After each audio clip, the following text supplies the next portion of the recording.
The prettiest flowers can have the most poisonous roots, and in a small town, you soon learn that everyone tends the same garden. They trade gossip over picket fences like cups of sugar. They watch lives unfold from behind pristine lace curtains, and they bury their secrets in the same rich, dark soil, hoping they never see the light of day. My secret has been buried for nearly 70 years, a seed of darkness planted in the suffocating humidity of a 1950s summer, watered by fear and silence. I've often wondered if it withered and died down there in the deep, or if it simply lay dormant, waiting for the right conditions to finally break through the surface. Now, I suppose it's time I found out. My name is Margaret, and I am 83 years old. I live in a small house on the edge of the same Ohio town where I was born and raised. The world outside has spun itself into a frenzy of new technologies and ideas, but in here, surrounded by my books and the scent of lavender, time moves at its own pace. It is from this quiet corner of the present that I will tell you a story from a past so distant it feels like another woman's life, and yet so vivid it could have been yesterday. Please subscribe to this channel, hit the notification bell, and leave a like on this video. And tell me in the comments, where are you listening from today? My story truly begins in the silence that followed my father's death. He was a good man, a quiet man, whose presence was a steady, comforting warmth in our little house. When he was taken by a sudden illness a few years after the war, that warmth was extinguished, leaving my mother, Helen, and me shivering in a new and unfamiliar cold. I was a young girl then, just entering my teenage years, and I navigated my own grief by clinging to the familiar routines he had left behind, the way he liked his coffee, the worn-out armchair that still held the faint imprint of his shoulders, the quiet dignity with which he had lived his life. My mother, however, had no such anchors. A widow in her early 40s in our small church-going town was an anomaly, a puzzle piece that didn't quite fit. She was an object of pity and a subject of endless, well-meaning speculation. Poor Helen, all alone with that girl, the ladies of the church auxiliary would whisper over their potluck casseroles. She's still a handsome woman. She ought to find herself another good man. For 3 years she resisted. Our life together was a quiet river, flowing in a predictable, if lonely, current. We had our rituals: Sunday service, evenings spent reading in the living room, the shared work of keeping a house and a garden. It was a life built for two, a fortress against the prying eyes and clumsy sympathies of the outside world. I was content in our fortress. I didn't understand that for my mother it was beginning to feel like a prison. She yearned for the life she saw other women living, the life that had been stolen from her, the easy companionship of a husband, the social standing of a complete family, the simple joy of not being alone at the end of the day. I was her daughter, and she loved me, but I could not fill the empty space beside her. And then Arthur arrived. He didn't crash into our lives like a storm. He seeped in, slowly and deliberately, like a fog rolling in from the river. He was a traveling salesman, dealing in farm equipment parts, and his route brought him through our town once a month. He began attending our church on the Sundays he was in the area, a respectable, solitary figure in the third pew. He had a way about him that was instantly disarming. His voice was calm and steady, his smile was ready and warm, and he possessed an uncanny ability to say exactly what people wanted to hear. He first spoke to my mother after a service, complimenting the roses she had arranged for the altar. Soon, he was joining us for lemonade on the porch after church. Then, he began timing his trips to stay for the weekend, taking my mother to the pictures or for a drive along the river. He charmed the entire town before he even tried to charm me. He'd stop to help a neighbor with a flat tire, offer a ride to one of the older ladies from the market, and he always remembered the names of everyone's children. He was, in the eyes of our community, the perfect answer to everyone's prayers for poor Helen. I tried to like him. For my mother's sake, I truly did. I saw the light return to her eyes, a brightness I hadn't seen since before my father fell ill. I saw her laugh again, a full, unburdened sound that had been absent from our house for too long. When he was around, she was a different woman, hopeful, vibrant, alive.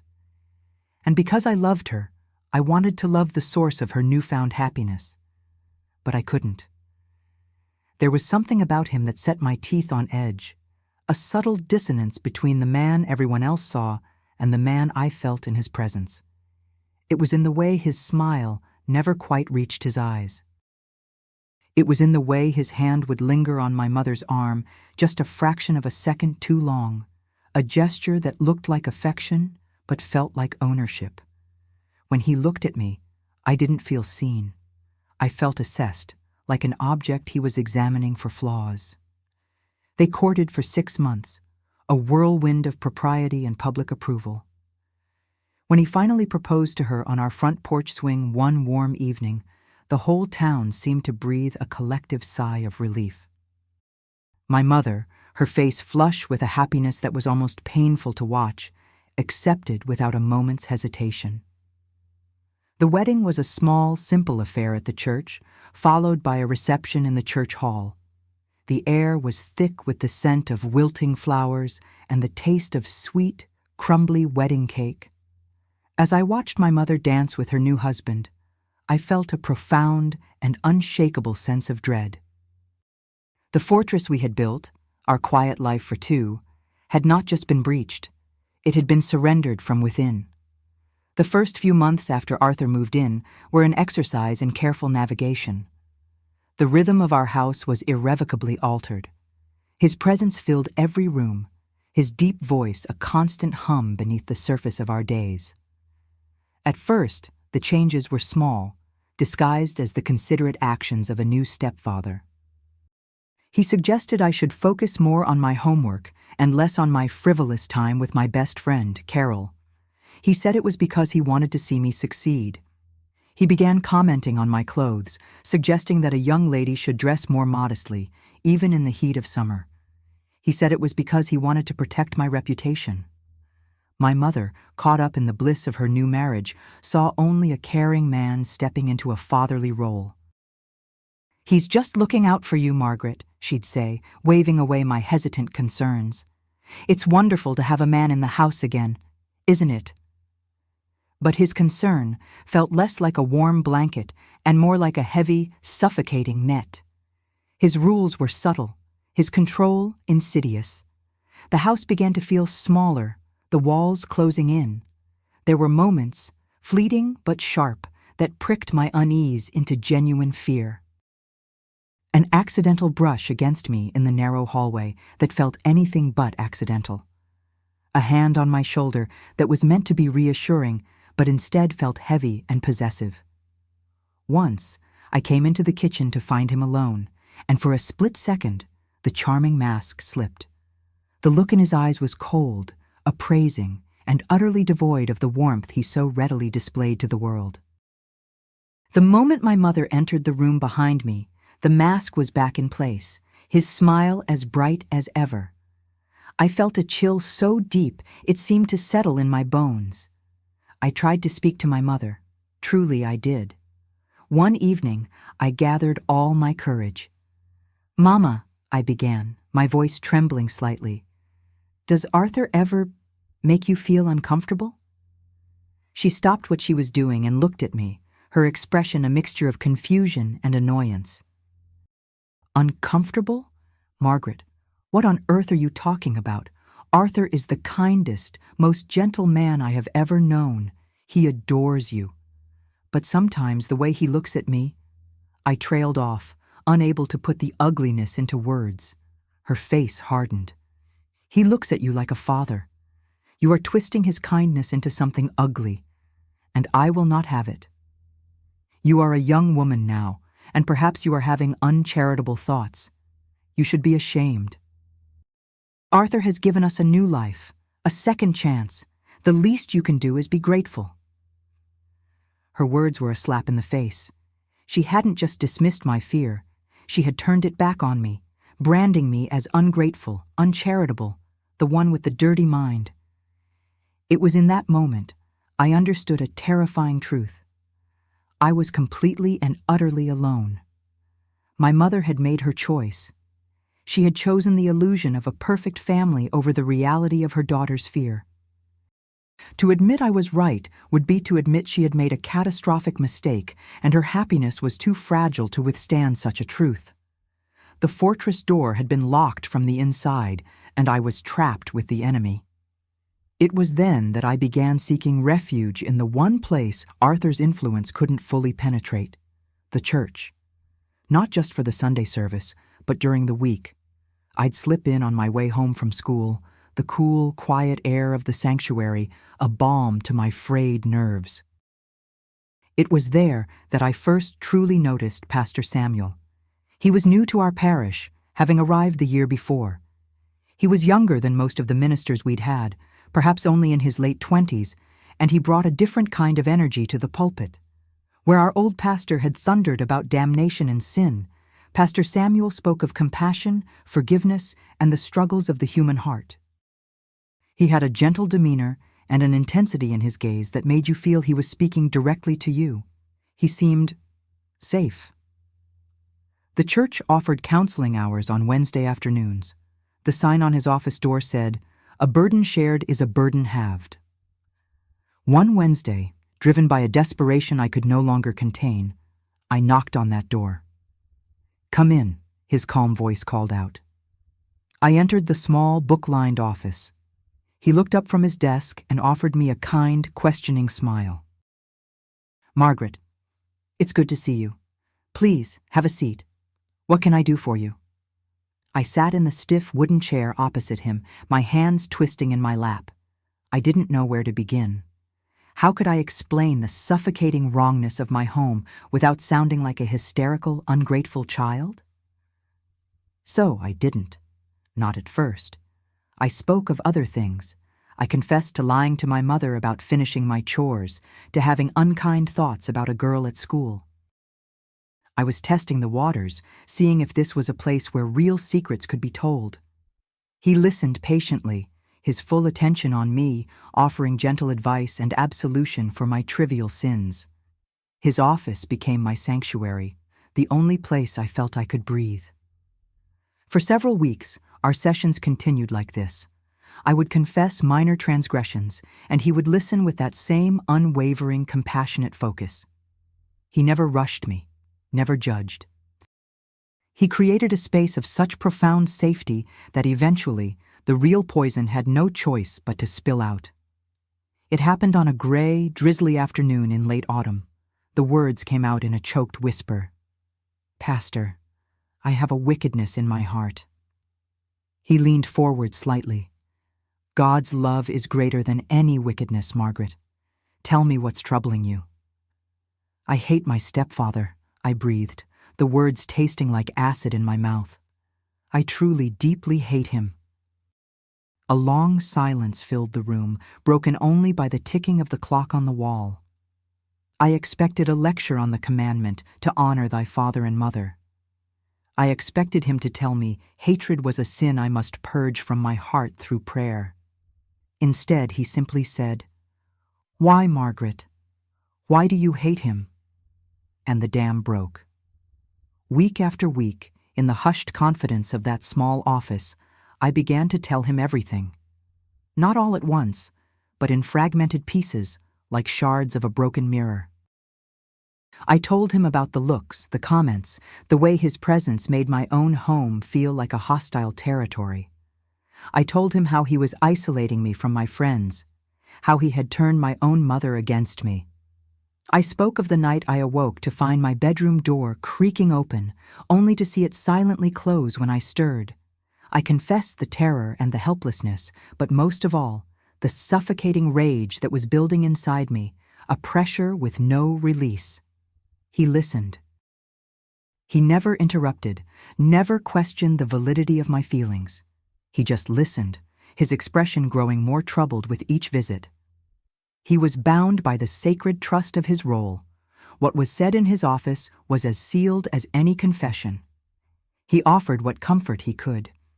He suggested I speak to another trusted adult, a teacher perhaps, but we both knew how that would end.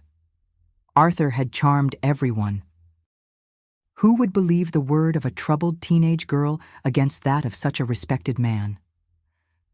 "He is poisoning my life, Pastor," I said one Wednesday, my voice raw with despair.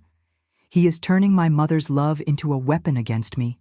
Sometimes I wish he would just disappear." "These are dark thoughts, Margaret," he said, his own voice heavy with a burden that was now his as well as mine. "We must pray for a righteous solution. We must have faith that God will provide a way out of this darkness." But as the days turned into weeks, it became clear that God was not intervening. The situation at home worsened. Arthur's control became more overt, his temper shorter. The atmosphere was thick with a tension so palpable I felt I could barely draw a full breath. I was living in a constant state of high alert. My only respite those 45 minutes on a Wednesday afternoon in Pastor Samuel's office. He was my only ally, and he was powerless. The idea, when it came, did not arrive like a thunderclap of inspiration. It was a whisper, planted in the fertile soil of my desperation during an innocent visit to a neighbor. Mrs. Gable lived 2 houses down, an elderly widow who spent most of her days in her magnificent garden. She was known for her knowledge of herbs and traditional remedies, a craft passed down from her grandmother. One afternoon, my mother sent me over with a jar of leftover stew. Mrs. Gable was tending to a tall, striking plant with bell-shaped purple flowers cascading down its stalk. "Aren't they just beautiful?" she said, her voice raspy with age as she snipped a browning leaf. "Foxglove. My mother always said it was the prettiest poison God ever made." I must have looked confused because she chuckled. "Oh, it's medicine too, dear. In the right hands, a tiny bit of this can steady a failing heart. The doctors make a pill from it, digitalis they call it, but in the wrong hands or in the wrong amount." She paused, leaning closer with a conspiratorial twinkle in her eye. "Well, let's just say, a strong tea made from these leaves would make even the strongest man's heart simply give up. No fuss, no struggle. It just stops. It's all a matter of balance, you see. The line between a medicine and a poison is thinner than a spider's thread." I stood there, mesmerized by the beautiful, deadly flowers. Mrs. Gable continued to chatter about her plants, but I barely heard her. Her words echoed in my mind, locking into place with the rage and fear that had become the cornerstones of my existence. The line between a medicine and a poison is thinner than a spider's thread. It just stops. A solution. A terrible, unholy, and righteous solution. I thanked her for the gardening lesson and walked back home, the empty stew pot feeling heavy in my hands. The world around me seemed to fade into a blur of muted colors. All I could see were the vibrant purple bells of the foxglove blooming like a dark promise in the depths of my mind. It was no longer a question of whether God would provide a way out of the darkness. The question now was whether I would have the courage to become the darkness myself. I walked away from Mrs. Gable's garden, but the garden did not walk away from me.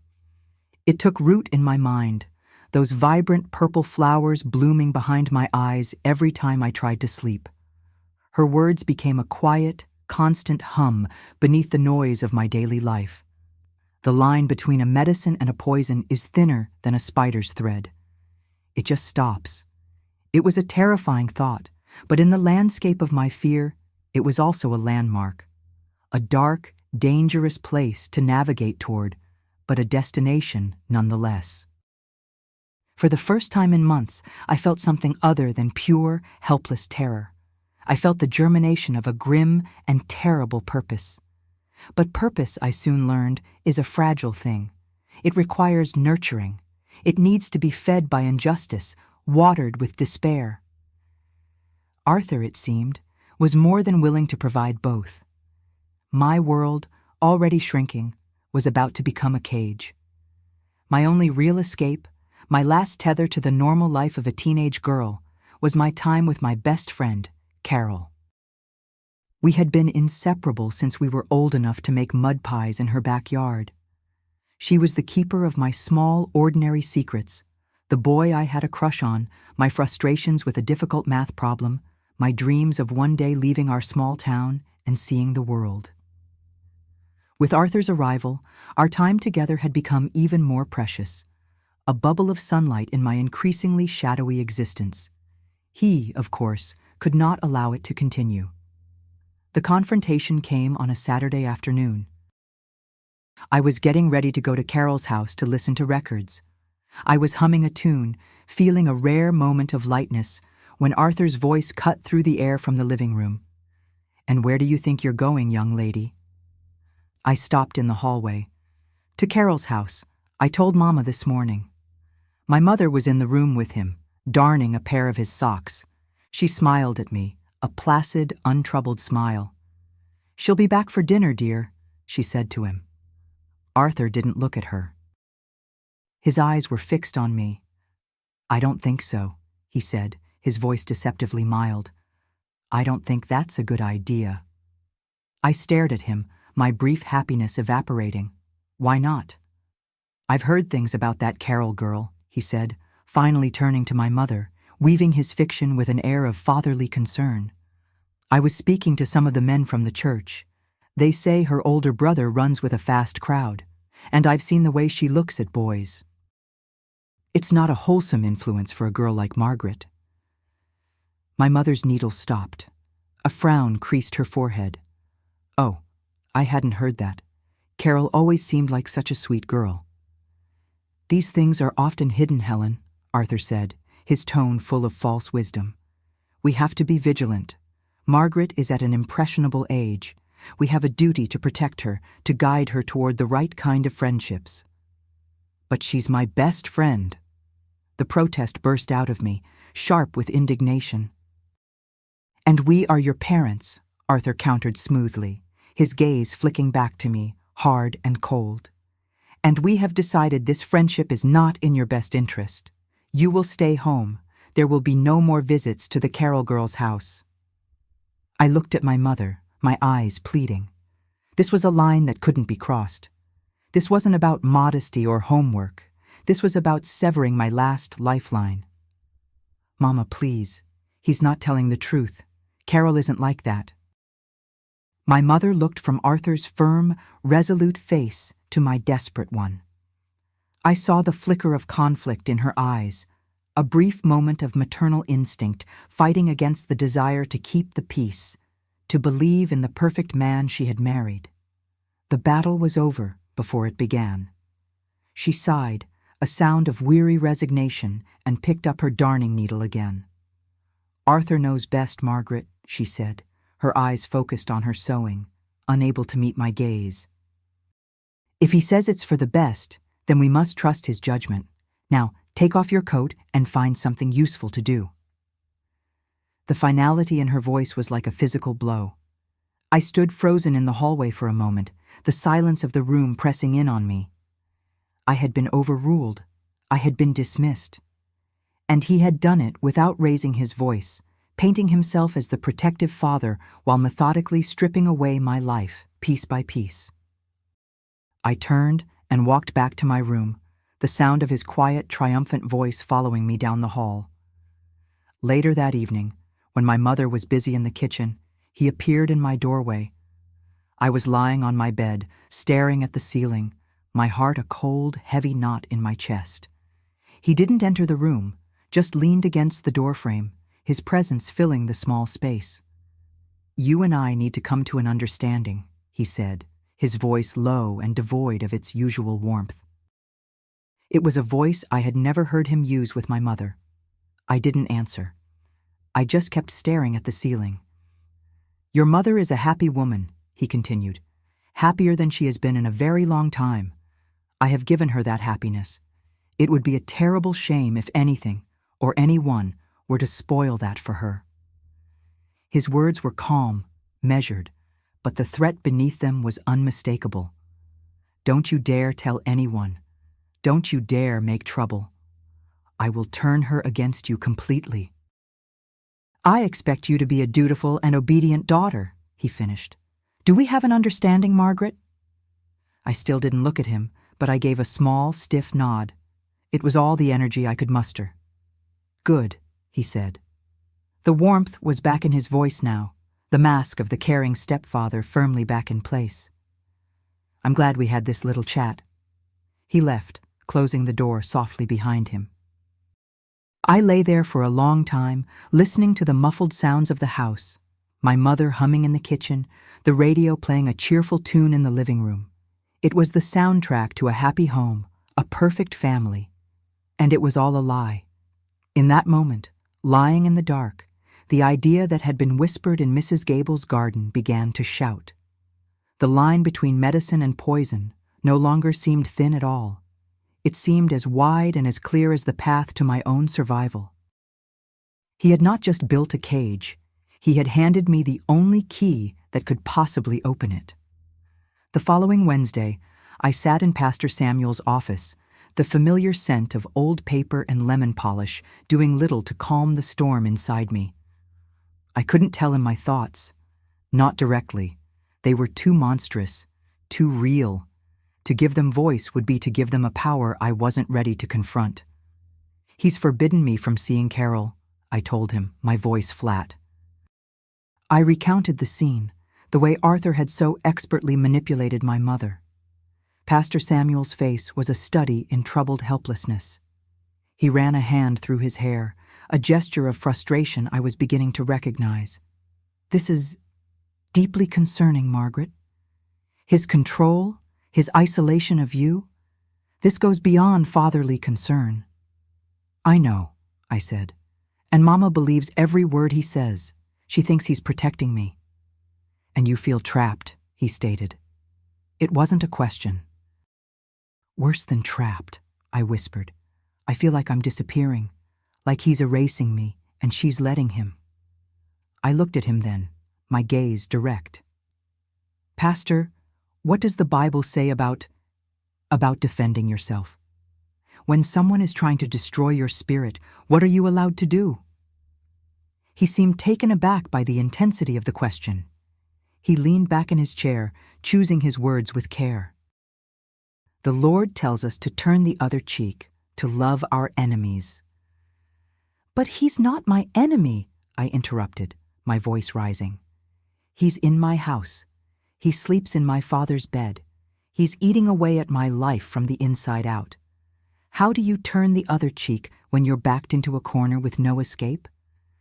I don't have an easy answer for you, Margaret, he said, his voice heavy with sincerity. I wish I did.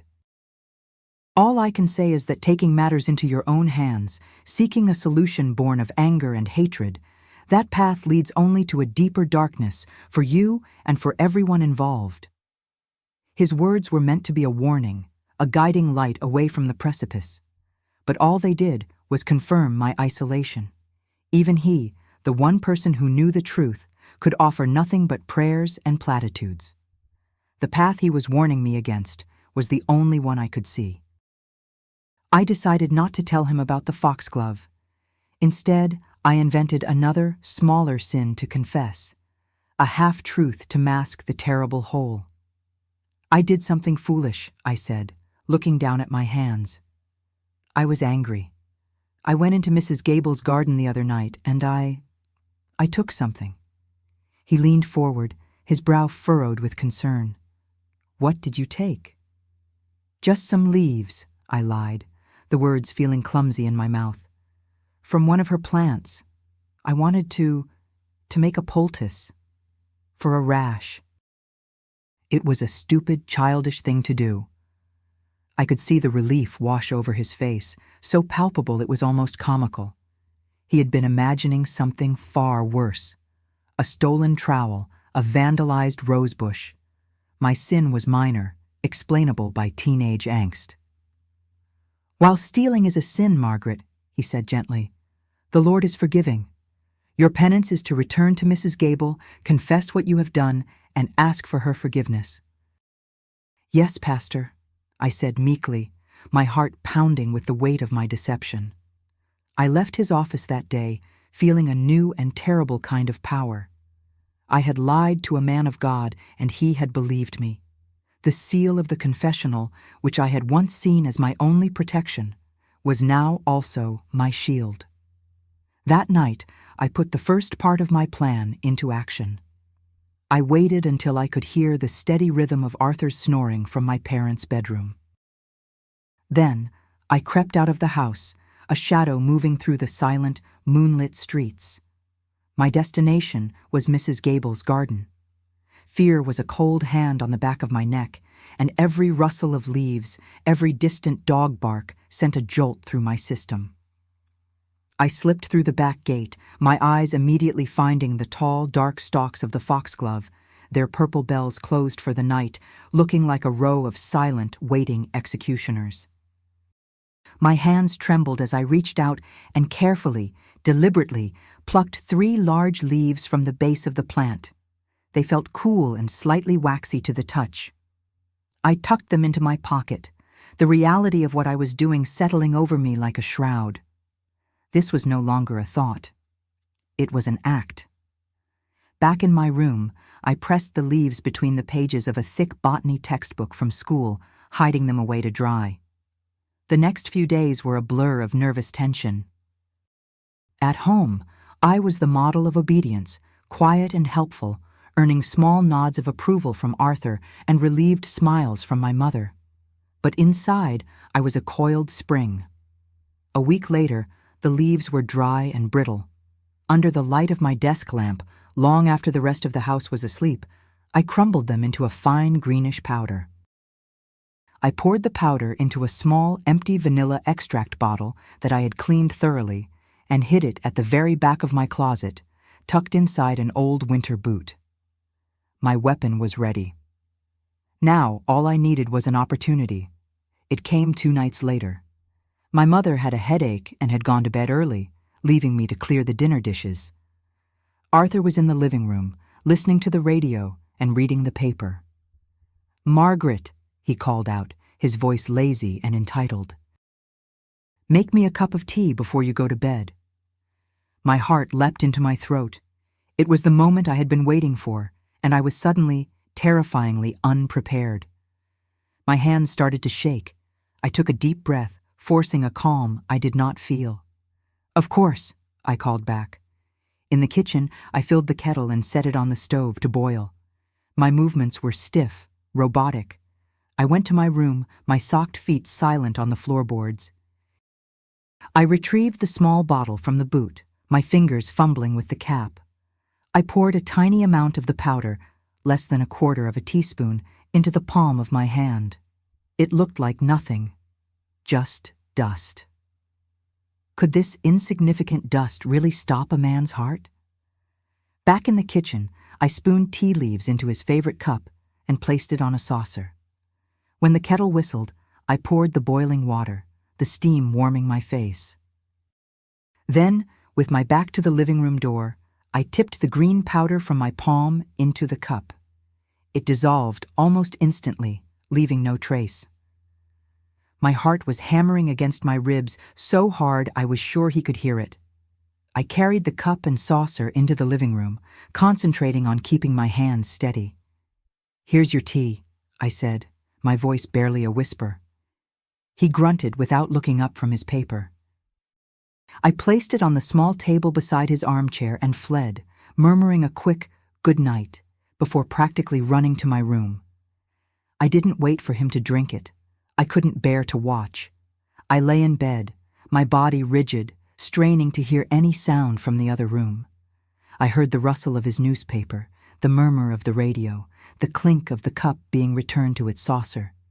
Then, after what felt like an eternity, I heard his voice, slightly irritated. "Helen, this tea tastes a bit off tonight. Bitter." There was no reply from my mother's room. She was asleep.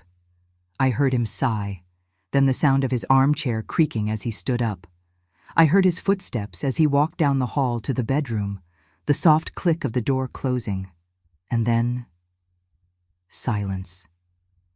Just the normal, quiet sounds of a house settling for the night. I lay awake for hours, my mind racing. Had it worked? Had I used too little? Too much?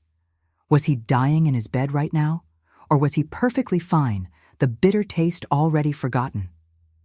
The silence from their room was both a relief and a torment, a blank canvas onto which I painted 100 different possibilities, each one more terrifying than the last. The fuse had been lit, and all I could do now was wait in the darkness for the explosion. The silence that followed Arthur's footsteps down the hall was the loudest sound I had ever heard. It was a roaring, deafening void, filled with the echoes of what I had done and the terrifying possibilities of what was to come. I did not sleep. Sleep was a luxury for the innocent, a country to which my passport had just been revoked. I lay on my back, rigid as a corpse, and listened to the house breathe around me. Every creak of the floorboards, every groan of the pipes was, in my fevered imagination, a sign. The beginning of his end, or of mine. When the first gray light of dawn seeped through my curtains, I rose, feeling 100 years old. The dread was a physical weight, pressing down on my chest, making each breath a conscious effort. I had to go out there. I had to face the morning. I had to see what my terrible little bottle of dust had wrought.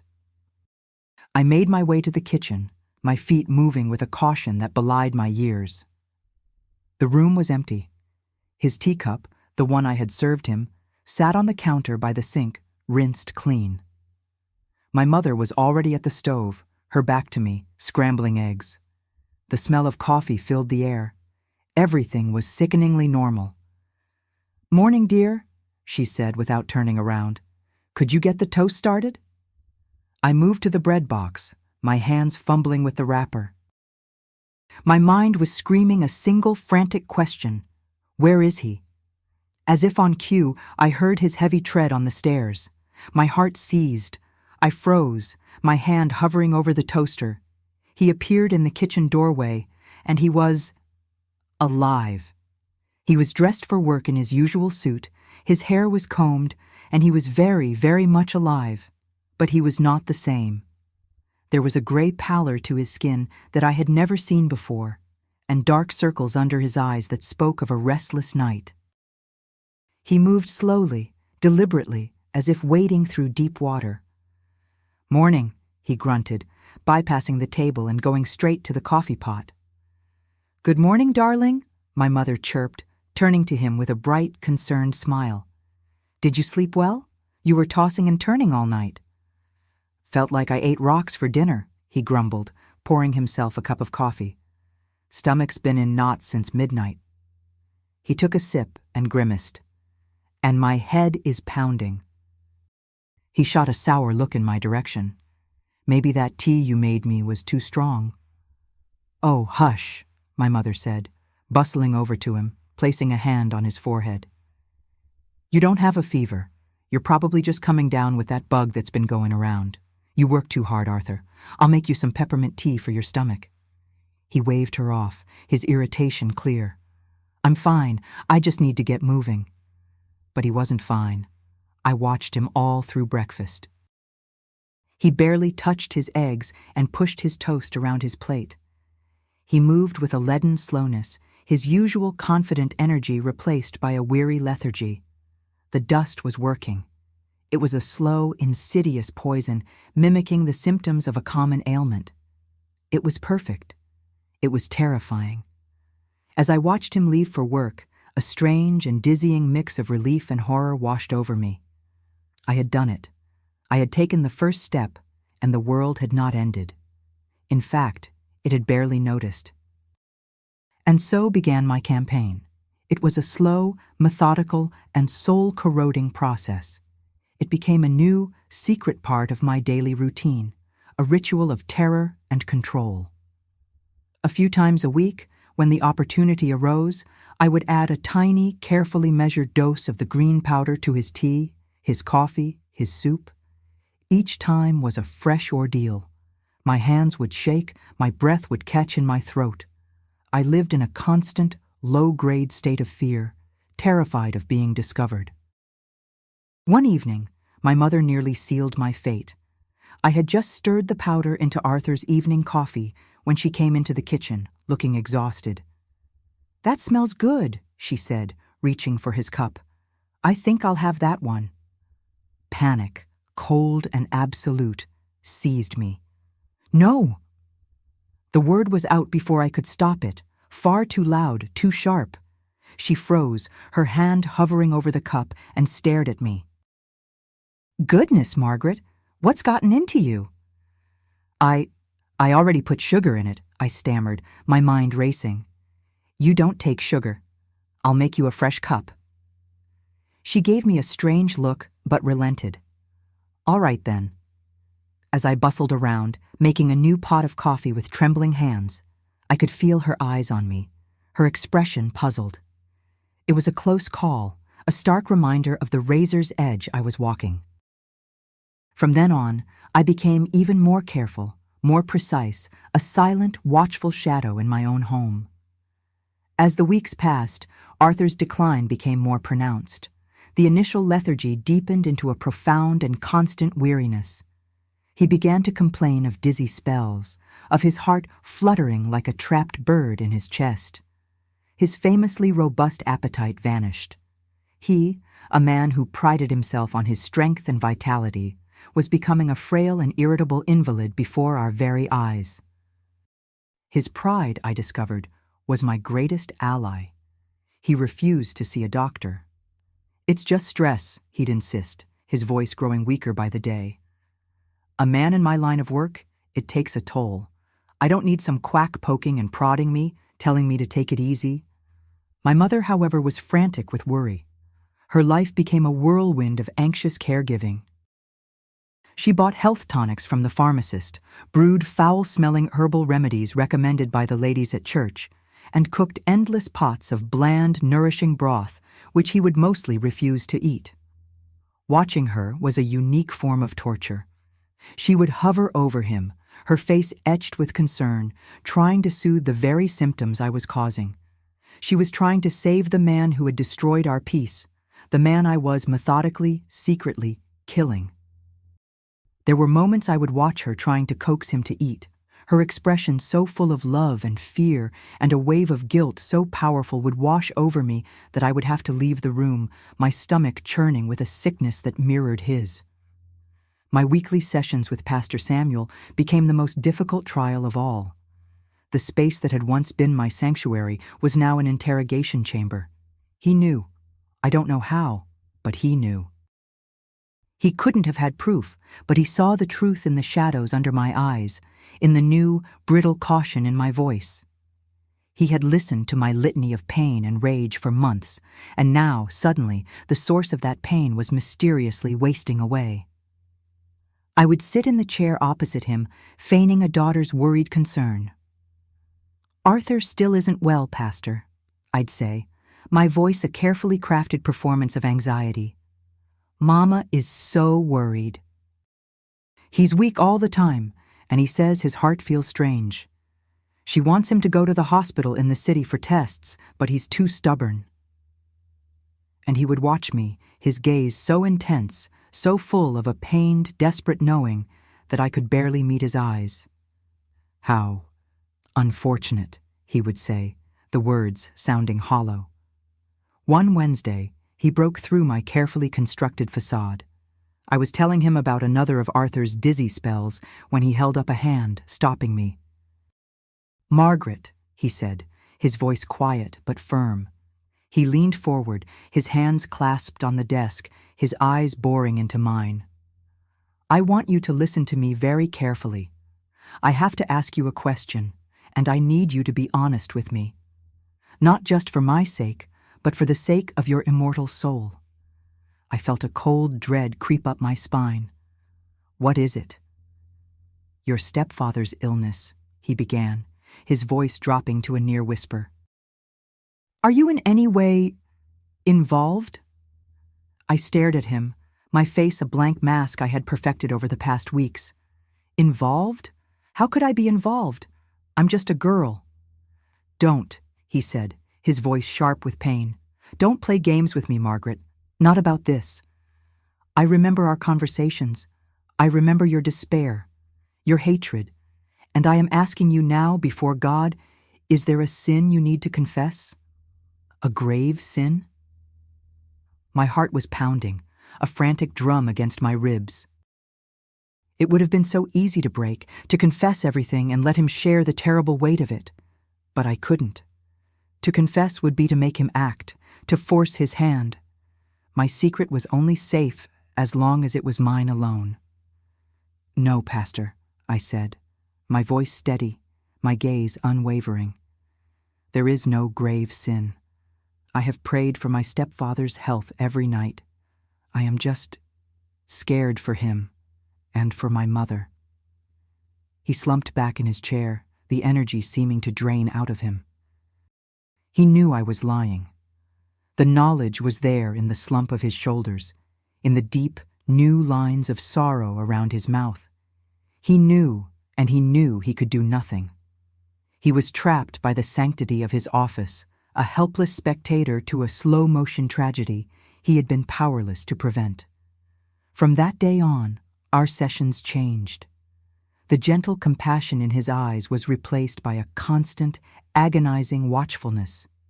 He had ceased to be my confidant. He was now my unwilling accomplice, and the secret that flowed between us was no longer just my pain, but our shared and terrible guilt. The ever-present fear of discovery began to wear on me. I started having nightmares, vivid and terrifying, in which my mother would find the little bottle in my closet, or Arthur would collapse at the dinner table, pointing a shaking finger at me as the life left his eyes. I grew careless. One afternoon, I was in my room, crushing a new batch of dried leaves on a small plate, when I heard my mother's footsteps coming down the hall. "Margaret, I'm bringing in your clean laundry." A knock on the door came a split second before the knob began to turn. Panic, stark and absolute, flooded my system. I swept the plate with its incriminating green dust under my bed with one hand and kicked the stray leaves under the rug with the other, just as the door swung open.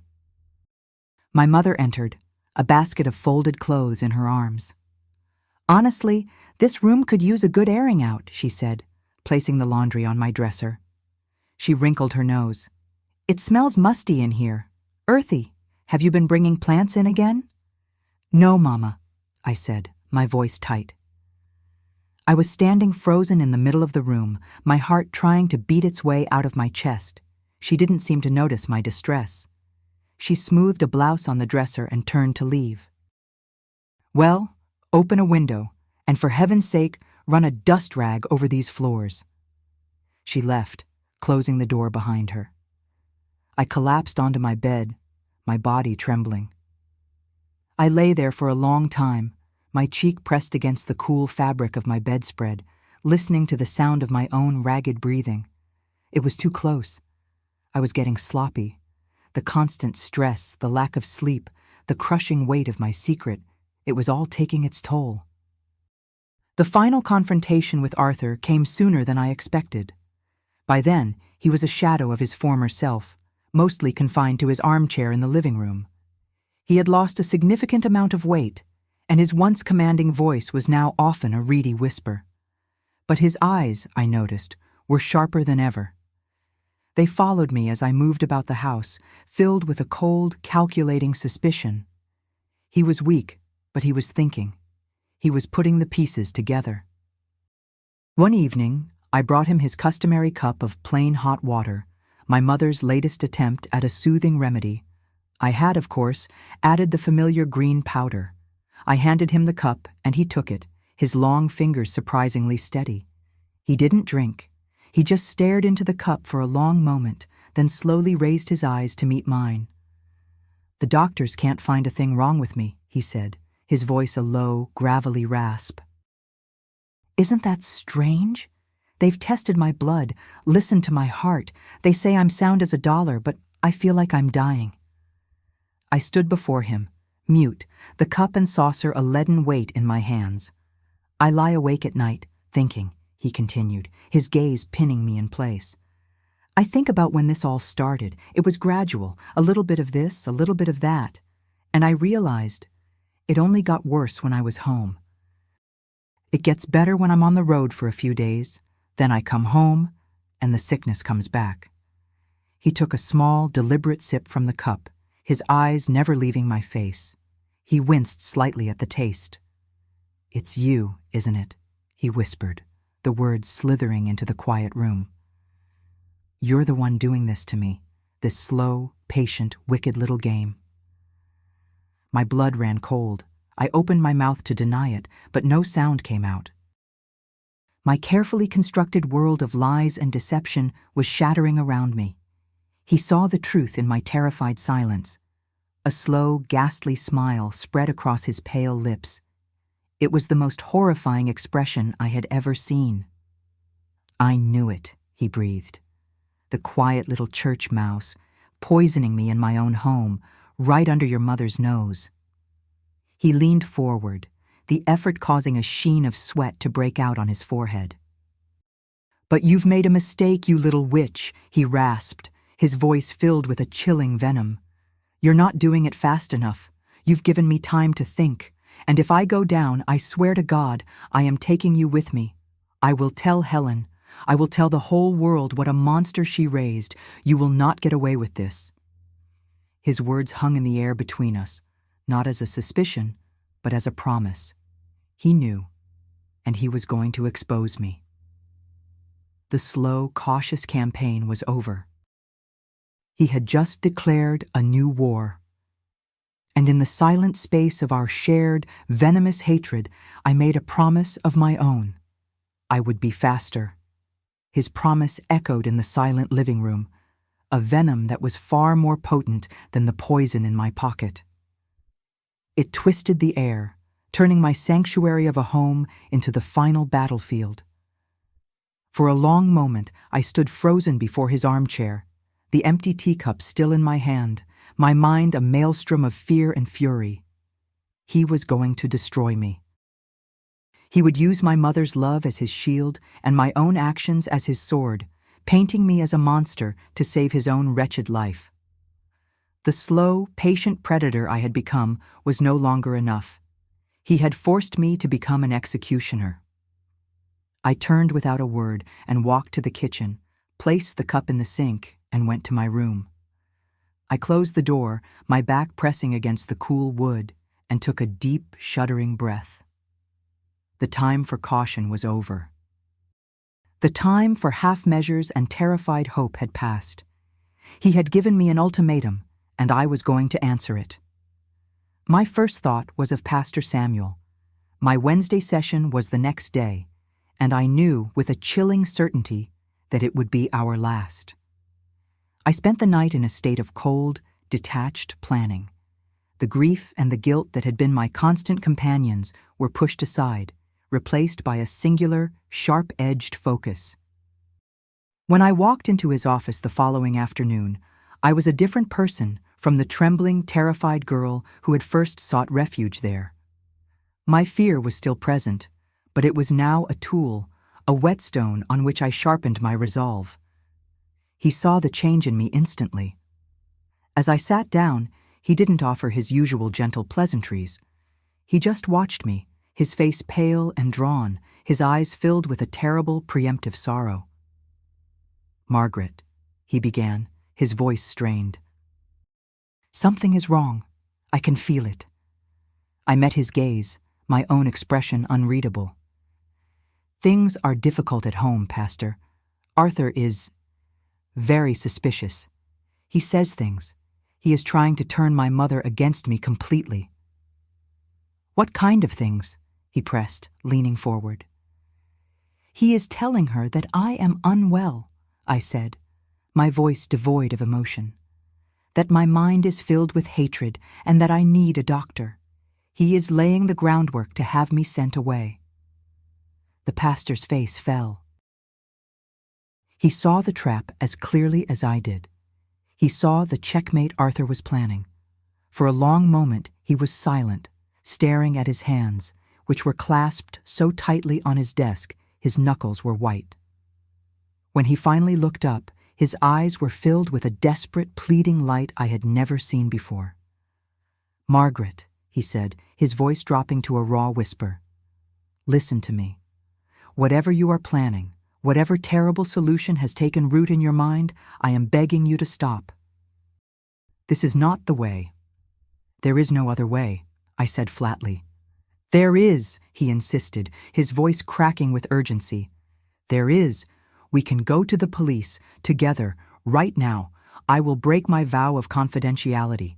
I will stand up in a court of law and I will tell them everything you have told me. I will tell them about Arthur's cruelty, his abuse, the fear you have lived with. I will be your witness. People will listen to me. They will have to investigate. You are a child, Margaret. The law will protect you. His offer hung in the air between us, a lifeline, a bridge back to the world of law and order, of right and wrong. For a fleeting second, I allowed myself to imagine it. The scandal, the investigation, my mother's horrified face, the town's salacious whispers, Arthur's denials. And in the end, what would it be? My word against his. The word of a troubled teenage girl against that of a respected, charming man. He would twist my stories, use my hatred against me, just as he was already doing with my mother. And Pastor Samuel? They would paint him as a deluded man, improperly influenced by a hysterical girl. They would be ruined.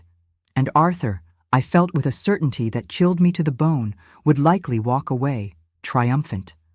No, I said, the word as cold and hard as a stone. It's too late for that, Pastor. It's never too late, he pleaded, standing up from his chair. Don't you see? This path you are on, it will not save you. It will only damn you. It will consume what is left of your soul. Please, Margaret, let me help you. Let me do the right thing, finally. I looked at this good, tormented man who was willing to sacrifice his career and his reputation to save me, and I felt a wave of profound sadness. He was offering me a faith I no longer possessed. You can't save me, Pastor, I said softly, rising from my own chair. No one can. Thank you for listening to me all this time. I walked to the door, my hand on the knob. Margaret, wait, he called out, his voice choked with despair. I paused but didn't turn around. May God have mercy on us both, he whispered. I walked out of his office and did not look back, leaving him alone with our shared guilt and his own powerlessness. I knew I would never see him in that office again. My conviction that I was on the only possible path was solidified that very evening. I came home to find my mother waiting for me in the living room, her face a mask of anxious concern. Arthur was nowhere to be seen. He had taken to his bed, claiming he was too weak to even sit in his armchair. Margaret, we need to talk, she said, her hands twisting a handkerchief in her lap. What is it, Mama? It's about Arthur, she began, her voice trembling slightly. He's worried about you. We're both worried about you. I stood perfectly still, waiting. Darling, she continued, her eyes pleading with me to understand. You haven't been yourself lately. You're so quiet, so angry. The way you look at him sometimes, it's not right. It's not healthy. He is the one who is not healthy, Mama. I know he is ill, she snapped, her composure cracking. Don't you think I know that? I am doing everything I can for him. But your attitude is making it so much worse, Arthur thinks. He thinks the anger is making you sick in your mind. He suggested we talk to Dr. Miller, perhaps get you some kind of help. There it was. The final, unforgivable betrayal.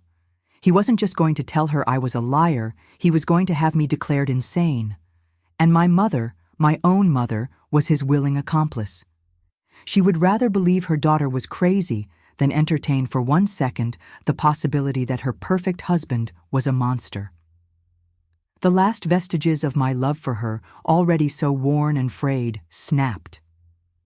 There is nothing wrong with my mind, I said, my voice a low, dangerous monotone. Then prove it, she cried, tears welling in her eyes. Prove it by being a loving, supportive daughter. Prove it by showing some compassion for that poor man upstairs who is suffering so much. I looked at her tear-streaked face, at her complete and utter blindness, and I felt nothing. The part of me that had yearned for her protection, for her love, was gone. It had been hollowed out and filled with something cold and hard and final. "I have to go do my homework," I said, turning my back on her tears. That night, I made my final trip to Mrs. Gable's garden. There was no moon. The darkness was a thick, comforting blanket. I no longer felt the skittish fear of my previous visits. My movements were fluid, efficient, driven by a cold, clear purpose. I didn't just take a few leaves. I took a branch. I took a whole cluster of the beautiful, deadly flowers and their dark green foliage, wrapping them carefully in a dish towel I had brought for the purpose. Back in my room, I worked for hours, locking my door and ignoring my mother's hesitant knock. I dried the leaves and flowers over the low heat of my reading lamp, the process filling my room with a strange, bittersweet smell. I crushed them, ground them, until I had a small, terrifying pile of concentrated greenish-brown powder. It was 10 times the amount I had ever used before. This would not be a gentle nudge to the heart. This would be a final, definitive blow. The next 2 days were the longest of my life. Arthur's condition worsened dramatically. He was too weak to get out of bed. Dr. Miller came and went, his face a mask of professional bewilderment. He diagnosed a severe cardiac arrhythmia of unknown origin and prescribed complete bed rest and a liquid diet to conserve his strength. A liquid diet. It was as if fate itself was conspiring with me. My mother was in a state of near-constant panic, a frantic ghost flitting between the kitchen and the bedroom, carrying trays of broth, juice, and weak tea, most of which Arthur was too nauseous to drink. I watched her, a silent observer, waiting for my moment. It came at noon on the 3rd day. My mother was on the telephone in the kitchen, speaking in a hushed, tearful voice to her sister.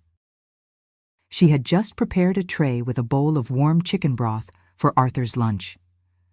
"Margaret," she called to me, her hand covering the receiver, "could you be a dear and take this up to Arthur for me? I need to finish this call. Make sure he tries to eat at least a few spoonfuls." My heart gave a single hard thud against my ribs. This was it. The moment had arrived. "Of course, Mama," I said, my voice unnervingly calm. She turned back to her phone call, her back to me. I picked up the tray. My hands were perfectly steady. I walked into the pantry, where I had hidden my little bottle, now filled with the final lethal dose. With a single, decisive movement, I uncapped it and tipped the entire contents into the warm, swirling broth. The powder dissolved instantly, turning the golden liquid a slightly murkier shade of brown. No one, unless they were looking for it, would ever notice. I carried the tray out of the kitchen and up the stairs. Each step was loud, deliberate, a footfall on the path to a future from which there would be no return. I paused outside his bedroom door, listening. I could hear his shallow, ragged breathing within. I balanced the tray on one hand, knocked softly, and entered. He was propped up against the pillows, looking shockingly frail. The robust, confident man who had invaded our home was gone, replaced by this sallow, skeletal figure. But the malice in his eyes was as potent as ever. They locked onto me as I approached the bed, glittering with a mixture of hatred and fear. He knew. In that moment, I was certain he knew what I was bringing him. I placed the tray on the bedside table. "Mama says you have to eat," I said. My voice was a stranger's, a cool, level sound in the sickroom silence. "To get your strength back." He stared at me, then his eyes flickered down to the bowl of broth. He could see the slight discoloration. He could probably even smell the faint, bitter, earthy scent of it. A silent, final battle of wills was waged in the space between us. His life depended on refusing that bowl. My life depended on him accepting it. He was too weak to call out, too weak to fight. All he could do was choose. Slowly, his gaze lifted from the bowl and met mine one last time. In his eyes, I saw not just hatred, but a flicker of something else. Defeat. And then, with a strange, almost serene finality, he reached a trembling hand for the spoon. He reached for the spoon. The small, scraping sound it made against the ceramic bowl was an earthquake in the silent room. I did not move. I did not breathe. I watched as he lifted the first spoonful of the murky, golden broth to his lips. His hand trembled, not from weakness, but from the sheer force of will it took to perform the act. His eyes, burning with a feverish, defeated hatred, were locked on mine.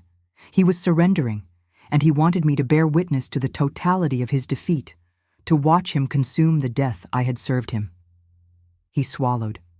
Then another spoonful, and another.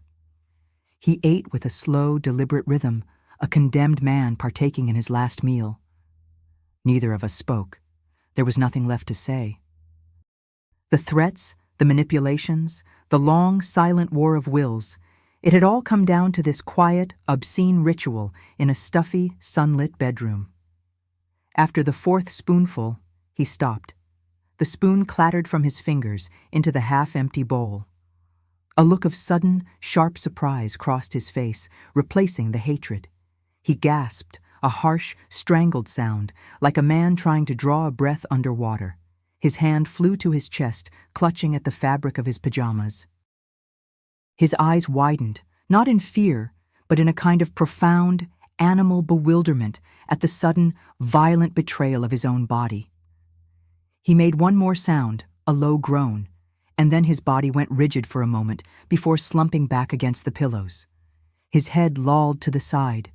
His eyes, now vacant, stared at a patch of wallpaper just past my shoulder. And then there was only the sound of my own heart, beating a frantic, panicked rhythm in the sudden, absolute silence of the room.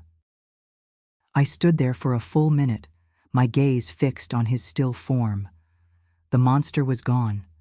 The shadow that had loomed over my life, poisoning every moment, had vanished. I had expected to feel something, triumph, relief, perhaps even a twisted sort of joy. Instead, what washed over me was a vast and desolate emptiness. The rage that had fueled me for so long had burned itself out, leaving nothing but cold, gray ash. I had won, and I had never felt more alone. My training in deception took over. My body moved with a calm I did not feel. I picked up the tray, carried it downstairs, and placed it on the kitchen counter. I walked to the living room doorway. My mother was still on the phone, her voice thick with tears. "He's just so weak, Mary," she was saying. "I don't know what to do." "Mama," I said, my voice carefully controlled, "you should come now. I think something's wrong with Arthur. He's making a funny noise." Her face went white. She dropped the phone receiver, which swung on its cord, clattering against the wall. She pushed past me and ran up the stairs, her footsteps a frantic, desperate drumbeat. I followed her, a slow, detached observer of the chaos I had unleashed. I heard her scream, a sound of pure, ragged anguish. It was a sound I would hear in my dreams for the rest of my life. The next few hours were a blur of prescribed formalities. Dr. Miller arrived, his face grim. He performed a cursory examination and pronounced what we all already knew. He sighed, patting my mother's heaving shoulder. "I'm so sorry, Helen," he said, his voice full of a weary sympathy. His heart, it just gave out. We knew it was weak. It was only a matter of time. No one suspected a thing. I was the quiet, grieving stepdaughter, moving through the house like a ghost, making coffee for the neighbors who began to arrive, their faces masks of pity. I played my part perfectly. The funeral was 3 days later. The church was filled with the scent of lilies and the sound of muffled weeping. The town turned out in force to mourn the charming, generous man they had known and to offer their support to poor Helen, now twice a widow. I sat in the front pew beside my mother, a black veil obscuring my face, my heart a cold, still stone in my chest. And in the pulpit, officiating the service, was Pastor Samuel. He spoke of God's mysterious ways, of life and death, of eternal rest. His voice was steady, but I, who had spent so many hours listening to its every cadence, could hear the fracture of deep and abiding pain beneath the surface. As he spoke the final prayers over the closed casket, his eyes found mine through the thin black mesh of my veil. The look we exchanged was one of shared, damnable knowledge. He was commending to God the soul of a man he knew had been murdered, and he was staring directly at the murderer. In his eyes, I saw not condemnation, but a reflection of my own brokenness, a sorrow so profound it felt like an abyss. Life, I learned, does not stop for grief or for guilt. It moves on, relentlessly. Our house, once a battlefield, became a mausoleum. A quiet, airless place haunted by the memory of a man my mother mourned and I had murdered. Our relationship, already so damaged, was now irreparably broken, a fragile ruin held together only by the things we could not say. We were two strangers orbiting the same black hole of unspoken truth. 2 months after the funeral, Pastor Samuel announced he was leaving. He told the stunned congregation that he had requested a transfer to a remote parish in the mountains out west, a place where he could better contemplate God's word in solitude. There was no farewell party. He simply left. The day before he drove away, a small package appeared on our doorstep. It was addressed to me. Inside was a well-worn book of poetry and a short, unsigned note written in his familiar, neat script. It contained only 3 words: "Find your peace." It was the last I ever heard from him. His departure was my own catalyst. I knew with an unshakable certainty that I could not heal in that house, in that town. My past was in the very soil, in the whispers of the wind, in the pitying glances of the townspeople. I threw myself into my studies with a ferocity that bordered on obsession. Schoolwork was a fortress of logic and order, a refuge from the chaos in my own soul. I graduated at the top of my class and earned a scholarship to a university in another state, hundreds of miles away. My mother, lost in her own grief and without Arthur to guide her, was adrift. When I told her I was leaving, she put up only a token resistance. Perhaps, in some deep, unacknowledged part of her heart, she understood that the house was just as much a prison for me as it had ever been. We packed up my life, and I left that small Ohio town on a train one crisp autumn morning, not looking back. College was my salvation. For the first time, I was anonymous. I was not poor Helen's girl or Arthur's stepdaughter. I was just Margaret, a quiet, serious student with a passion for literature. I lost myself in the stories of others, in the vast, complex tapestry of human experience. I learned that my own dark story, while uniquely mine, was part of a larger narrative of pain, endurance, and the desperate search for meaning. I became a librarian, a keeper of stories, a quiet guardian of the one thing that had saved me. I did not expect to find love. I believed the part of my heart that was capable of such a thing had been excised, cauterized by my own actions. But then I met a kind, patient professor of history, a man whose gentle presence slowly, painstakingly dismantled the walls I had built around myself. It took years for me to trust him, to believe that his kindness was not a mask for some hidden cruelty, but he was persistent in his quiet, unassuming way. He never pushed, never pried into the parts of my past I kept locked away. He simply loved the person I was, and in doing so, he taught me that I was still worthy of being loved. We married, and we had a daughter. The first time I held her in my arms, a wave of emotion so fierce and pure washed over me that it brought me to my knees. It was a love that was terrifying in its intensity, and in that moment, I made a silent vow. I would protect this child. I would give her the safety, the unconditional love, the unwavering belief that I had been denied. I would break the cycle. My life would be my penance, my family, my redemption. My mother passed away 15 years ago. We had maintained a distant but cordial relationship over the years, our conversations carefully navigating the vast, unmapped territory of our shared past. I was with her at the end. In one of her last lucid moments, she gripped my hand, her eyes, clouded with age and medication, suddenly sharp and clear. "You were a good daughter, Margaret," she whispered. "You always were." I don't know if it was forgiveness or a final, willful act of forgetting, but I chose to believe it was her way of making peace. I never told my husband or my daughter. The secret is mine alone.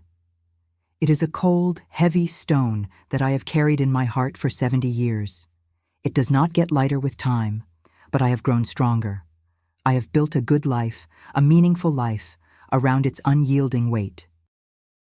I have known love and laughter, I have nurtured a family, and I have found a quiet purpose in the world of books. Looking back now, from the safe harbor of my 83 years, I feel a strange and profound compassion for that desperate 16-year-old girl. I do not condone what she did, but I understand her. I understand that she saw no other way out of the darkness. She chose a terrible path, a path that almost consumed her, but it was the path that ultimately led me here, to this quiet room, to this life of peace. My redemption was not found in a confession or an absolution. It was found in the decades that followed, in every book I recommended to a curious child, in every meal I shared with my family, in every morning I woke up and chose to be more than the sum of my worst actions. It was the slow, difficult, and beautiful work of building a life on the ruins of the past. Thank you for listening to me today, for allowing me to share with you this intimate chapter of my life. If my story has touched you, please don't hesitate to leave a like on this video and subscribe to this channel to discover other testimonies like mine. And please share it, because who knows, maybe someone going through a similar trial right now will find the courage to keep searching, to hope, to believe in the impossible. Tell me in the comments, where are you listening from today? Thank you from the bottom of my heart for listening to me.